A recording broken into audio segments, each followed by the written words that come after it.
ወድንግል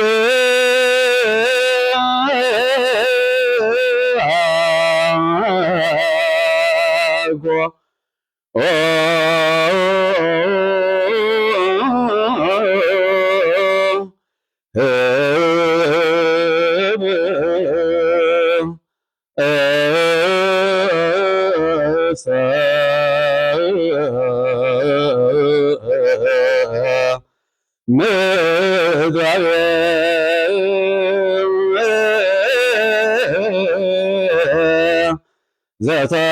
ዘተሰሰይኪ አላ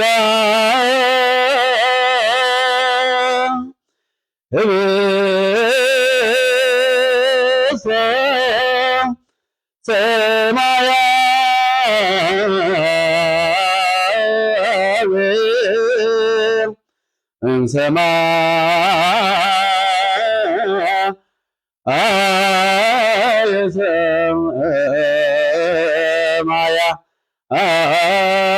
ሰማያት ዘበሰለ ድንግል ሆይ ምድራዊ ህብስትን የተመገብሽ አይደለሽም፣ ከሰማየ ሰማይ ተገኘ የበሰለ ሰማያዊ ህብስትን ነው እንጂ። አዎ አባ ሕርያቆስ ይህንን ቃል በመንፈስ ቅዱስ ደርሶታል። ዛሬ ሁላችንም እንኳን በየዓመቱ ለምናከብራት ወደ ቤተ መቅደስ ለገባችበት፣ በመላእክት ለተመገበችበት፣ ሰማያዊ ህብስትን ለበላችበት፣ ሰማያዊ መጠጥን ለበላችበት ታላቅ ቀን የቅድስና ቀን በስዕለት መልክ እናት አባቷ ኢያቄምና ሐና በተሳሉት መሰረት ለቤተ መቅደስ የተሰጠችበት ወደ ቤተ መቅደስ የገባችበት ቀን ነው። ታኅሳስ 3 በየዓመቱ እናከብረዋለን። በዓታ ለማርያም ምን ነው? ለዚህ ነው ወደ ቤተ መቅደስ የገባችበት ስለሆነ ነው። ብዙ ስሞች አሏት። ልደታ ማርያም፣ ቁስቋም ማርያም፣ በዓታ ማርያም እያል የምናከብራት ራሷ ምስጋና ይድረሳትና ድንግል ማርያም በሉቃስ ወንጌል ምዕራፍ 1 ስንመለከት ከቁጥር 39 ጀምሮ በኤልሳቤጥ ዘንድ ሄዳ ሰላምታ ከቀረበላትና በኤልሳቤጥም መንፈስ ቅዱስ ሞልቶባት ጮክ ብላ ካመሰገነችባት ሰዓት ጀምሮ ከዛሬ ጀምሮ ትውልድ ሁሉ ብፅዕት ይለኛል፣ ያመሰግኑኛል እንዳለችው ምስጋናዋ ሰፊ ስለሆነ መጽሐፍ ቅዱሳዊ ስለሆነ እኛም ልጆቿ በተለይም በእሷ ምክንያት የዘላለምን ድነት እንድናገኝ እንደ ሐረግ ሆና ከሰማይ የመጣውን ቃል በማኅፀኗ ውስጥ የጸነሰች እመቤታችን ቅድስት ድንግል ማርያም በመወለዷ ወደ ቤተ መቅደስን በመግባቷ በተለያዩ ጊዜያት ለምስጋና ያመቸን ዘንድ አባቶቻችን ሊቃውንተ ቤተ ክርስቲያን በተለያየ ስም እናከብራታለን፣ እናመሰግናታለን። እንዲያውም አባ ሕርያቆስ እንደጻፈልን ሊቃውንቱ አባቶቻችን በመንፈስ ቅዱስ የተረዱት በምንና በማንን መስልሽ በማለት የምስጋናውን ጫፍ ለማመልከት ወይም ደግሞ መጨረሻውን ለማመልከት ሞክረዋል፣ አሳይተውናል።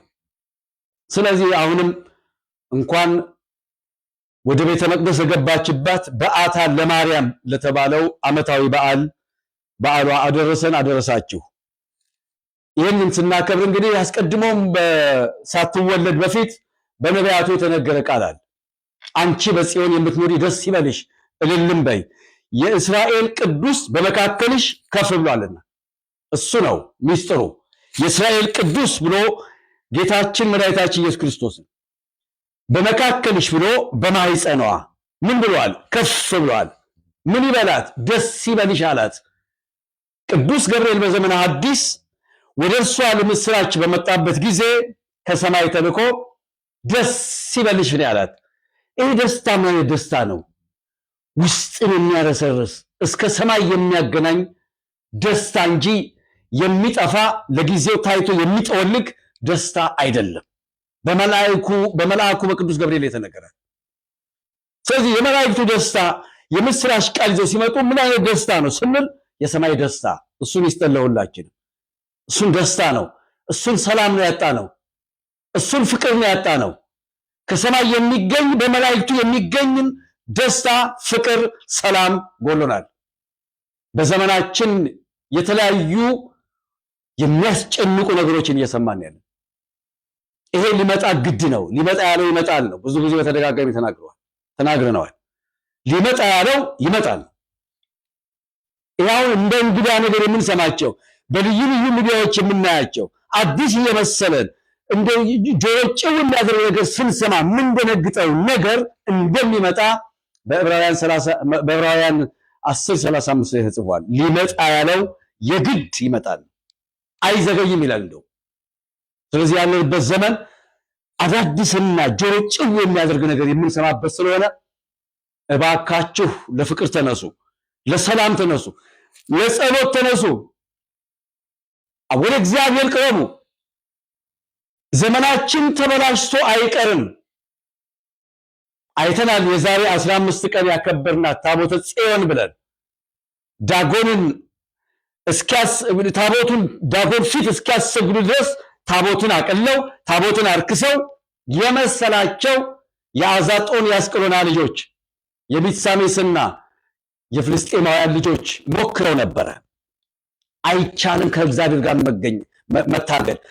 ለጊዜው የተመሰለን የተሸነፈ የሚመስል ነገር ይኸውላችሁ፣ እግዚአብሔር ሁል ጊዜ መነሻው ከምርኮኝነት ወይም ከእስር ቤት በእነ ዮሴፍ አይተነዋል፣ በሌሎችም ቅዱሳን አይተነዋል። ብዙ ጊዜ ታምራቱን የሚያደርገው ከምርኮኝነት ከወደቅንበት የማንሳትን ነገር ለማሳየት የሰማይ ምስጢር ለመግለጽ ከእንደዚህ ነው የሚነሳው። እንዲያማ ኢየሱስ ክርስቶስ እኮ የተሰቀለውና የሞተው መቃብር አፈር ውስጥ የገባው ሞትን ድል አድርጎ የመጨረሻውን ትንሣኤ ድል ያሳየን ነው። መሸነፍ የሚመስሉ ነገሮች፣ ማጣት የሚመስሉ ነገሮች አይሆንም፣ አናጣም። በርቱና ጸልዩ። ነገሮችን ብቻ እያደመቀን እያጎላን ሁልጊዜ እየጮህን አንኑር። ስለሚመጡትም ስለመጡትም ነገሮች መጸለይ ይገባናል። የእውነት መጸለይ ይገባናል።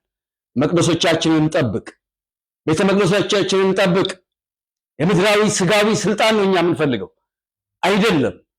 በሰማይ የሚገኝ የእግዚአብሔር ማዳን የእግዚአብሔር ክብር የሚገለጥባት ቤተ መቅደስን ታቦቱ ዳጎንን አሸነፈ ስንል ታቦታችሁን ውሰዱ እስኪጮሁ በባጭ መጥቷቸው የነበሩት የፍልስጤም ልጆች የተሸነፉት ያሸነፉ መስሏቸው ነው። ዛሬም የምናየው ይህንን ነው።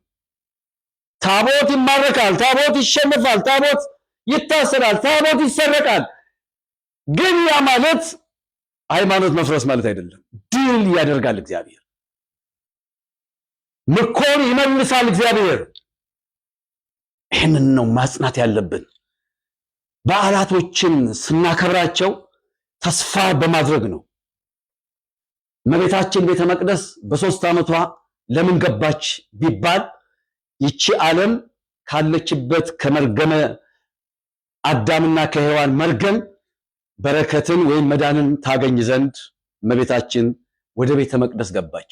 ምክንያት አለው፣ የምናከብርበትም ምክንያት አለው። የእሷ ቤተ መቅደስ መግባት በስለት መሰጠት፣ እንደውም ስለ ምግቧ ሲጨነቁ ከሰማይ ወርዶ ፋኑኤል የተባለ መልአክ ክንፉን ጋርዶ ሲመግባት ተረት የሚመስል ነገር ግን ጉዳዩ እውነት የሆነ እሱን ስንመለከት ስናምን ዛሬ በዚያ የምንጨነቅበት ነገር ሁሉ ይጠፋል። እውነትም የዛ የማዳኑ ምልክት ነበረ የመብርሃን የቅድስት ድንግል ማርያም በቤተ መቅደስ መግባት። ወደ ምድር ለሚወርደው ላለው ክብር ምስጋና ይግባውና ለጌታችን ለኢየሱስ ክርስቶስ መምጣት ምክንያት ነበረች። ጸጋው ይብዛልን። አሁንም ቅድም ያልነው በዜማው መግቢያ ላይ አባ ሕርያቆስ የደረሰልን ሰማያዊ ህብስትን እንጂ ምድራዊ ህብስትን አልበላሽም አልተመገብሽም። መላእክት ይትላኩኪ የምንላት ለዚህ ነው። መላእክት ይላላኳት ነበረ። ጸጋ በረከቷ በሁላችን ይብዛልን። ወገኖቼ በእምነት ላይ አንቀልድ፣ በነበረው ነገር ላይ ሌላን ጨምር። ጸጋዋ በረከቷ አሁንም ይደርብን። ለበዓታ ለማርያም ሊያደረሰን አምላክ አሁንም ደግሞ ለገናው እንዲያደርሰን ቅዱስ ፈቃድ ይሁን።